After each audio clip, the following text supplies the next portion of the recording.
Hey guys, those of you who've been watching my videos for any length of time probably have seen this radio before.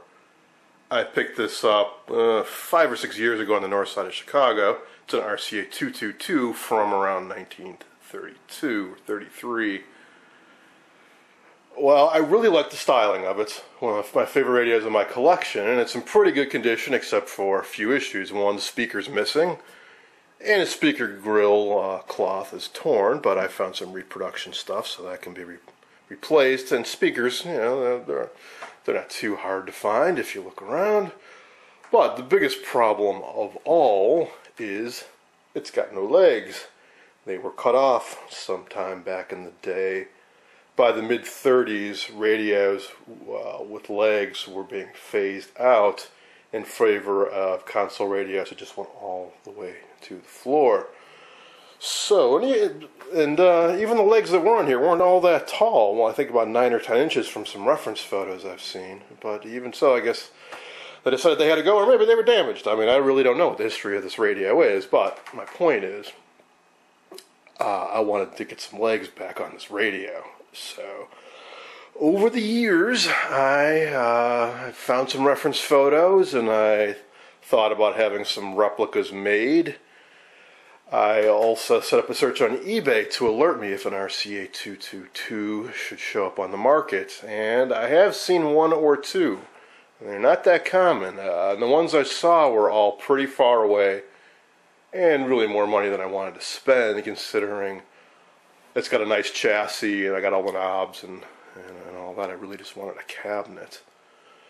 Well, finally, a couple months ago, just an empty cabinet in really nice shape showed up on eBay for a reasonable price.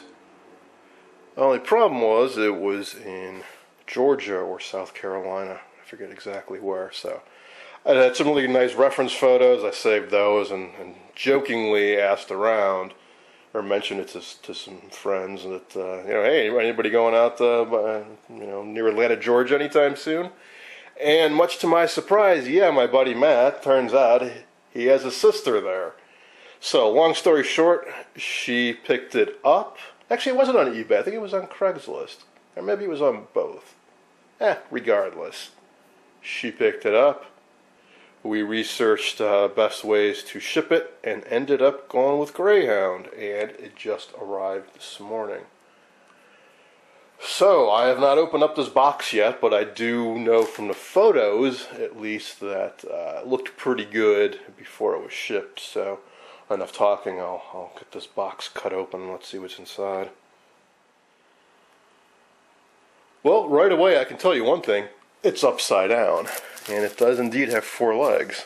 Now, the other cool thing about this, as you'll see soon, is that it's not just 4 legs, there's a really nifty shelf that has some nice patterns to it that is below the cabinet. Boy, that was a whole lot of bubble wrap to undo. But I think it was worth it because the cabinet did not suffer any damage. So finally, after all this time of me trying to describe what the legs in the shelf were supposed to look like, here they are. Unfortunately, the sun has gone down. I was hoping to squeeze this video in before it got too dark. So maybe I'll record a little more video tomorrow with better lighting. But yeah, here it is. So I was always describing about how it's got this, it's called fluting on the sides, and then it would go right down into the legs. That's why I thought they'd be so hard to reproduce from scratch. And here is that nifty oval table with the routing in it, and so I hadn't noticed before. So just an extra little bit of styling here on these rails, extra piece of wood there. Now it's not perfect. I think mine is just slightly better, or I should say, I mean they're both mine now, but the other one, especially in the top, this has a little bit of damage, but I will certainly endeavor to keep the original finish if at all possible. So you can see the two. There's that one. Here's this one. And of course this one hasn't been cleaned up or any oil or wax or anything applied to it. I imagine that will make it look even better. So let's see.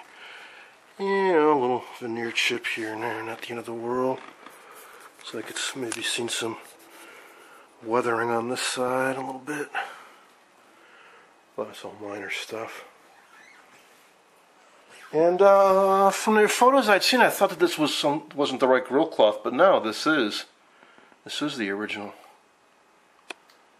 So, I'll see about salvaging that. RCA Victor. I think it's got the original label still inside. RCA Model 222. Camden, New Jersey. Looks like we lost a glue block there.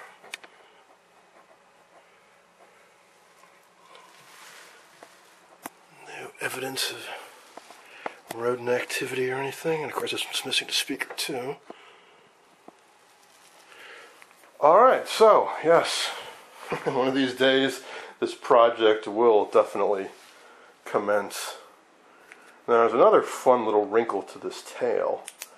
When my buddy dropped off this cabinet, I gave him some cash to cover the cost of the Greyhound shipping.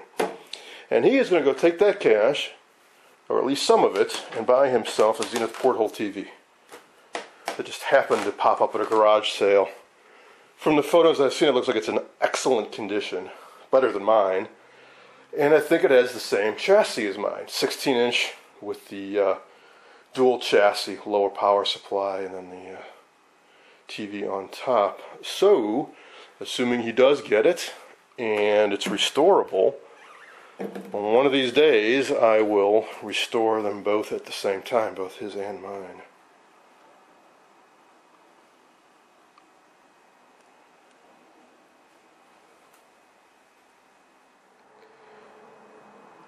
Here it is the next day, and I think the lighting's a little bit better. So here they are side by side. I've inspected the cabinet a little bit more closely, and it definitely needs a little bit of gluing and clamping, like things are separated here.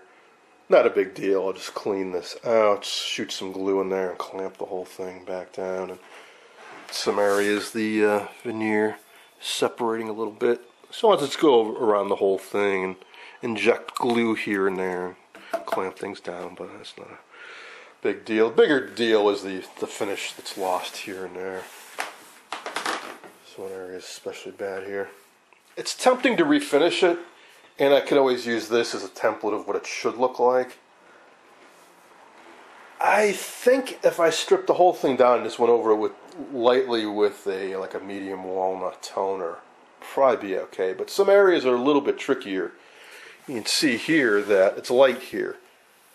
And at first I wasn't sure if that was just from years of, say, getting rubbed or something, but now that I've seen two of them side by side, they both have that.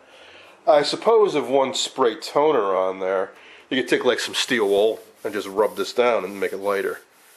Or even maybe put some lacquer thinner on a rag and carefully wipe it down.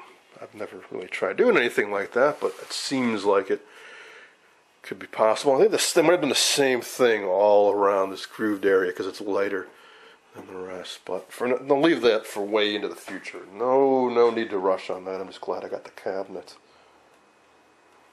Legs are a bit more finish loss down here too, and some veneer lost down here. If there isn't any veneer loss, I suppose I could just pry a little off of this cabinet. It should match pretty well. Alright, so speaking of that, I don't know what I'm going to do with this. If anybody is interested in the cabinet without the legs, let me know. Otherwise, I suppose I'll throw it on Craigslist or eBay. I'd hate to just throw it away because it is a pretty nifty Art Deco cabinet. I guess the next thing I'll do is transfer the chassis and knobs from this cabinet to this and then figure out where the heck I want to put this thing.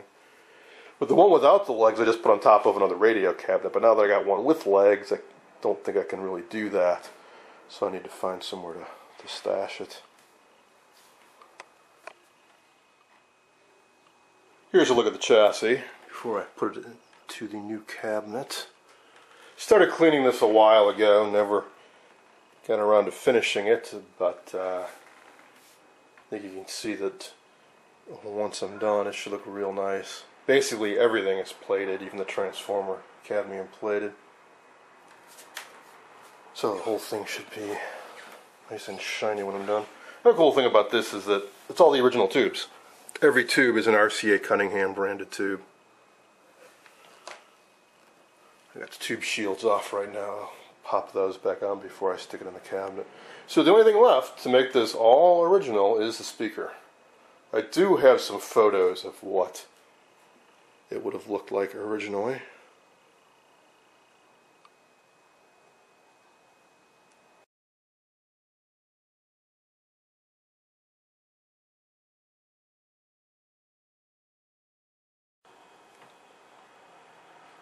And here's a quick peek underneath. All original as near as I can tell.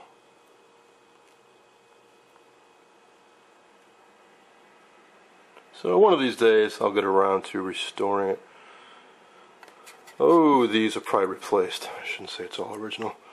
Looks like somebody might have tacked in some new filter caps underneath the chassis. No doubt the original electrolytics went bad.